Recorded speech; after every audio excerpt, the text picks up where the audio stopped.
Hi guys, I'm here with Jaden Ebanks, my friend, but also a junior captain on the track and field team at Columbia, member of Black Gen Capital, and co-president of Black Student Alliance at Columbia. Thank you so much for having me. Anytime I meet anyone in athletics, I feel like I get them on Instagram and then they're like, "Oh, you know Jaden?" And I'm like, "How? We are in California. We are in Nebraska. We are in Spain. Like, how do you know Jaden Ebanks?" Spain is crazy. Maybe not Spain, but random places, everyone knows you. So I wanted to talk a little bit about building connections beyond your institution. Yeah, to speak to, first of all, how we met through the Black Student Athlete Summit. So I'll tell a quick story of how I got involved with that. Through Black Student Athlete Alliance on our campus, which is a club that fosters basically a community for Black people to come and fully express themselves within this white space, as an Ivy League is a PWI, but it can feel very isolating. So coming into freshman year, it was one of my focuses to become a member of Black Student Athlete Alliance, started by Rachel Marsh, who you know, and Paula Kier. As I did that, I got exposed to different opportunities, like going to this Black Student Athlete Summit. And when I hear about things like this, it's my first instinct to say yes. Anything that's revolving around Black people, but just connecting, building my network, and building our network is something that's super important to me. So when I heard about this, I jumped on that opportunity, free travel, free food.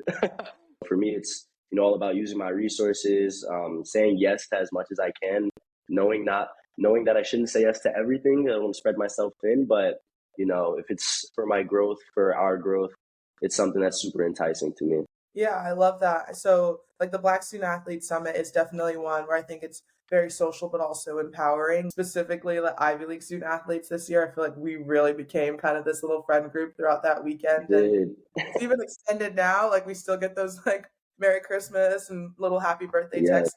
So that's awesome. What are some other things that you would recommend for Black student athletes out there to get connected? Everywhere, you got to talk to people. Organizations like D Society, which is a newer organization, chapters in LA, Atlanta, DC, and now New York City, where the goal is to connect Black people from all over the African diaspora, whether it's parties, little mixers, professional development as well, and just all for the sole purpose of connecting each other in these spaces where, like I said before, you may feel very isolated, may feel like you don't know anybody, may feel like there aren't enough people who think like you, act like you, and look like you in your own space. So, looking for those institutions that are in your area, because there's always something. So it's always about being on the offensive, making it, I don't know, purposeful. I applied for D Society. I'm excited to go to some events throughout the year because I mean, you're excited.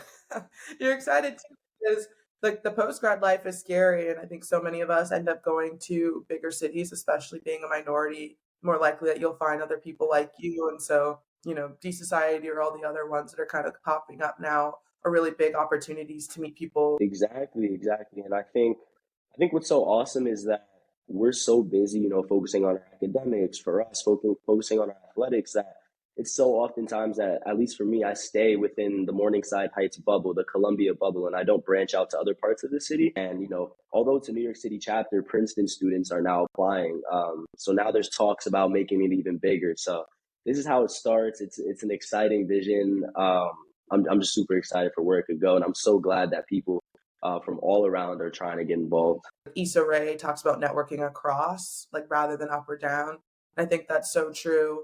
No matter what school you go to, what league you're participating in, all of the Mm, people that we're meeting right now are going to be the ones who are hiring or inventing new things with the doctors, lawyers, people right. that you kind of want to connect with in a career space. So kind of getting to know you guys on a social level is fun, but also, thinking about your future, it kind of helps a lot for student athletes who are super busy. I feel like it's very important to touch on the fact that coming into one of these spaces, living the experiences that we've lived, looking the way we do, we are all very like-minded individuals. So it's important to feel like you're not, or it's important to know that you're not alone. And there's a lot of other individuals that also feel a little bit isolated, feel a little bit alone, um, but they're all looking for community just like you are. So going out and seeking it, you'll find it.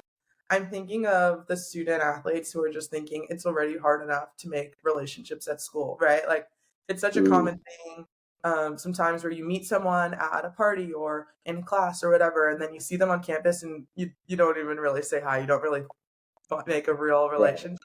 So, how have you been able to create and keep these relationships with people who aren't on your campus, people from all over the country? How do you feel like you're able to maintain those? It's all about intentionality. If it means something to you, which it does to me and it does to you, I know that, we'll stay in touch. We have group chats where, maybe I might not talk all the time, but a couple people will, or vice versa. And that's how the relationships get built. That's how the relationships continue. It's awesome that whenever somebody within our chats or somebody that we've met on a trip is in our city, they're texting me or they're texting somebody to connect, because that's what it's all about. Building this network, but not just for us, but for our future families, our kids.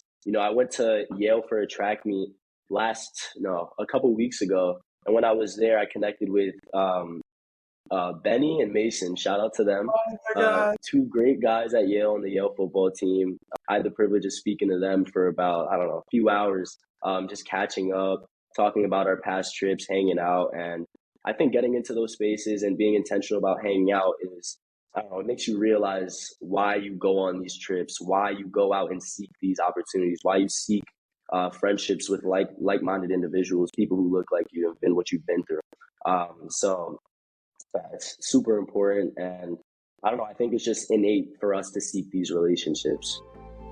Hey guys, it's Sydney. I hope you enjoyed this episode of Let's Talk About It. If you did, make sure to leave a review and send it to a friend. Let's keep this conversation going. I'll see you guys next week.